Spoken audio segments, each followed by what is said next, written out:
Alright, for Republic, I am currently using 4 Marines, 2 Stealth Blades, 3 Snipers, 4 Rocketeers, 3 Engineers, 3 Energy Beacons, 4 AP Strafings, 1 Triton, 3 Shotgunners, 2 Grenadiers, and 1, I can't even remember his name, Goliath, that's his name. So everyone at this point should have Goliath because he's in the Tower of Honor rewards, and you will either have Triton or Foodie, which you can use either or. They are both amazing units, and they cost the same, so they don't really take up different places in the deck. The difference being that when you use Triton, your goal is to buff other units with his battle cry, and with Foodie, your goal is to use her battle cry to heal units that have a good amount of HP. I would recommend stuff like Hot Shots, Grenadiers, Shotgunners, or Goliath are all great units to heal. Alright, so at higher gold, I don't think I've really noticed much of a difference as far as gameplay. It's definitely not anything nearly as stark as the difference between like low to mid silver to high silver and gold. This is a fairly decent hand. Yeah, I'll keep this. The Rocketeers are safe options that I can start with. The Marines are some really good DPS. I have AP Strafing for AoE, and Goliath as well as for AoE. Well, Goliath technically doesn't do AoE, but he's very good against swarm units because of his passive. And because I'm not against Alien, I don't have to worry about Terminites. Play the Sniper to get rid of the Poison Gecko. He played a Summon. I'm not worried about that. It won't do too much damage to my Guardian before it dies. Meanwhile, my Rocketeer, he has to do something about, or else it'll just constantly do damage to him. Alright, he played those. I'm going to play Goliath. Oops, well, that's fine.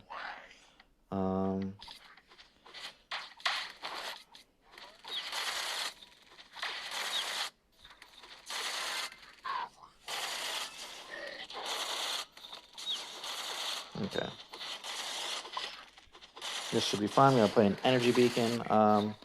The Marines will die fairly soon, and then there will only be good units for the Energy Beacon to hit.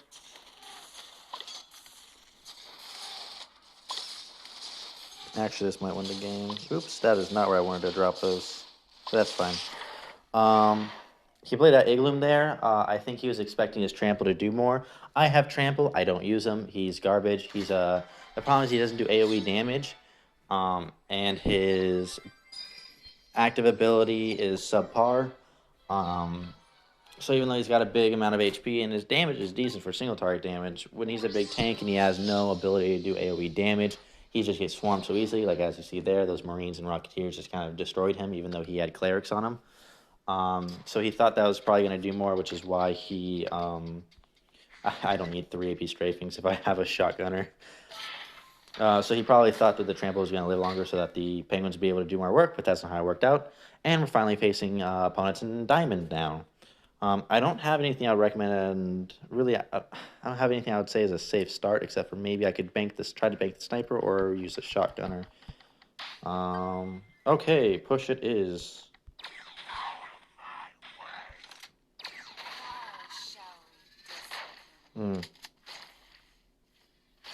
Alright, so we played the Burn Sisters. So I'm going to have to try to find a way, basically, to just survive against this, oh, that is very unfortunate.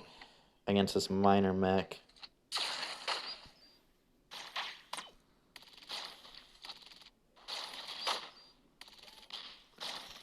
Okay, so I can play Stealth Blade and it should kill it at this point. It was unfortunate that he had Burn Sisters, as that's like kind of the one thing that would stop the Goliath push.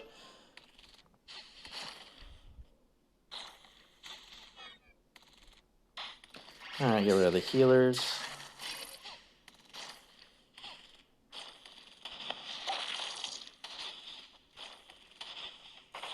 Oh, one of them didn't explode. That might lose me the game.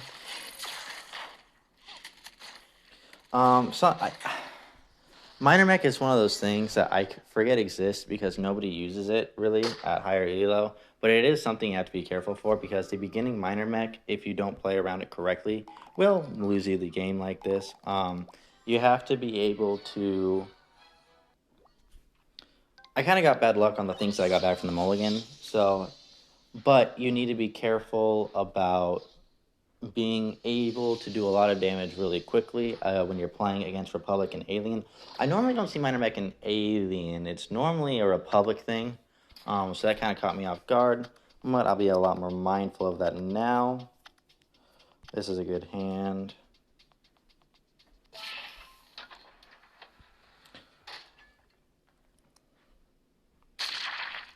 Okay, interesting. You can play Goliath against Leechers, that's fine.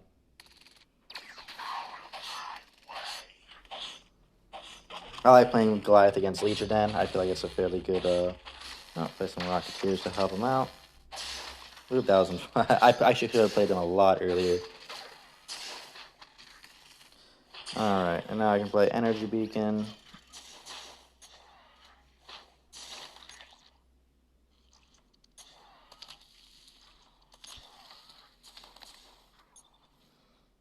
And play some Marine Corps. That'll just kind of threaten to close out the game if he doesn't respond.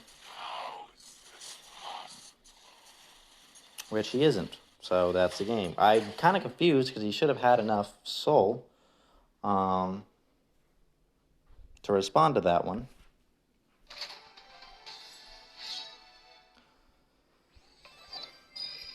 Alright, I'm going to do one more game because otherwise this is going to end up like an under 10-minute video, which is probably for the best because I think most of you don't even watch it all the way through. But for those of you that do, get you one more game in there because these have been very fast and I want to make sure there's enough value. So far we went against 2 aliens. This will be a Republic, and we went against 1 Beast faction. This is kind of awkward. I think we'll do this. I have AP strafing, so I don't think I need... I wanted something that could go with Triton. Shotgunner and Triton isn't the best combo. And this is interesting. Okay, gonna wait for this. Oh, what? Okay, well that's not what I wanted to play, but it actually ends up working. I wanted to play Triton on the Marines. Not sure why a sniper was played.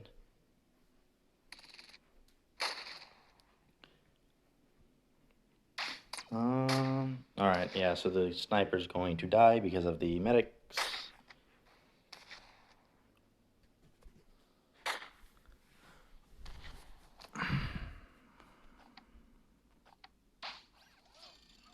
I can just wait because the medics will kill themselves. And then I can play, oops. Okay, that's fine. Play a shotgunner, play some Marines, play a Triton. And I'm going to wait to be able to do a drop once they aggro. Well, Goliath's a good play, but not there. That was a bad spot to play him. I wish I had an AP strafing, but it doesn't matter. This is going to be a win. So as you can say, at higher gold, people still just make bad choices. Playing those 2 lines of Marines like that applies a lot of pressure, but it's really easy to deal with, and I can get a huge soul advantage off of that. And the first line of Marines aren't going to do enough damage to my Guardian for me to really warrant responding to them as quickly enough to where I won't be able to deal with the second line from already responding to the first. I'm playing a sniper like that. I don't know. It was just, all of that was kind of a mess. It's a lot better to just play a safer unit in the back, so that way you can wait to see how your enemy is going to respond. Because like I said, this is a slow-paced game. You can't rush this game. You have to be a lot more methodical in your decision-making. You really want to think it through and make sure you're doing the best option. Of course, sometimes you don't have a chance to, like if they play War Pigs or Painlings or whatever and they split them down sides, then you're like, oh shit, do I got clerics or something, You just quickly, do that. Which, but normally that's like the optimal. You obviously don't normally want War Pigs or Painlings to hit your Guardian because they deal extra damage to Guardians.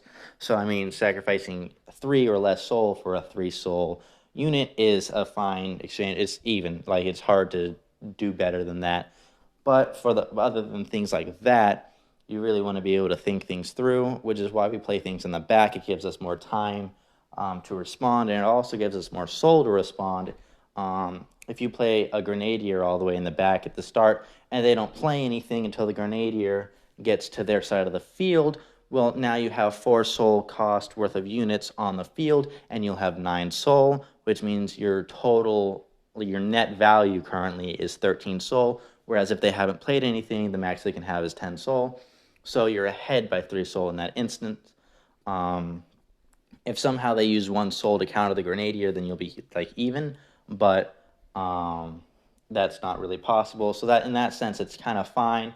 Because if they play something like a Stealth Blade or whatever and it kills it, then you're still ahead by 1 soul because they had to spend 3 soul to get rid of your 4 soul thing, but you already regained 4 soul. So it cost you essentially nothing other than the fact that now your Grenadier is gone and you only have 1 left, which is kind of something that's a bit more complicated. But in the same vein, they lost one of their 2 Stealth Blades. So it's not really that much of a issue that your Grenadier is gone as long as you have enough AoE cards, such as AP Strafing or Goliath and stuff like that. Then it's not too big of an issue if you get rid of your Grenadier for another card and for a soul, a positive soul trade. And I talk about these trades. I don't know how many of you have watched like all of my videos. There's a lot to watch, so I'm sure most of you haven't watched all of it. But you need to think of the game in terms of resources. You have different resources. You have cards are a resource. Your Guardian HP is a resource. Your Soul is a resource. And your Guardian skill is a resource. Those are the 4 different resources in the game. And your goal, the way you win is by using less resources than your opponent. So what that means is that whenever you have an interaction with your opponent where you both play cards and the cards fight each other, the entire goal of all of that is for you to use less resources than your opponent during those exchanges. And if you're able to do that, and that's what we call trading, is where you both spend resources and then an outcome happens, you win the trade. If you spend less resources and you still have units on the field, that means you still have more resources there still as well. So that's definitely a huge win. If all the units end up dying, but you spent 2 less soul than the opponent, then you won the trade. It was a 2 soul positive trade.